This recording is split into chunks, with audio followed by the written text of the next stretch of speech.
On va dans la phase 2. L'âme et le corps sont-ils deux choses distinctes?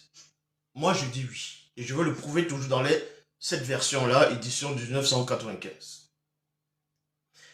Remarquez que dans l'édition 1995, de traduction du Mot Nouveau, par rapport à Isaïe, d'autres disent Isaïe en fonction des versions, Isaïe 1,14, ici il est dit que mon âme. Tandis qu'ils ont réédité une nouvelle version, ils ont constaté cette erreur, ils ont constaté cette anomalie, ils ont rectifié, ils ont dit mon âme n'apparaît plus, c'est mon être.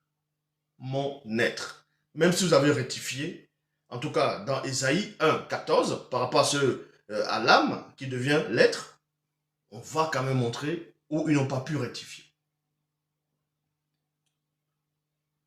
Donc la phase 2, l'âme et le corps sont-ils deux choses distinctes? Les témoins de Jéhovah disent non, mais moi je dis oui. Et on va le prouver dans les propres versions. Actes des apôtres, chapitre 20, au verset 10. Traduction du Mot Nouveau, édition du 1995. C'est à l'époque où il y avait ce qu'on appelle Paul de Tarse. Il était en train de prêcher. Il était en train de parler de l'évangile. Il y avait du monde.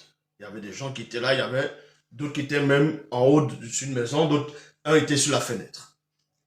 Et c'était là, donc du coup, il parlait, et cet homme s'est endormi. Boum!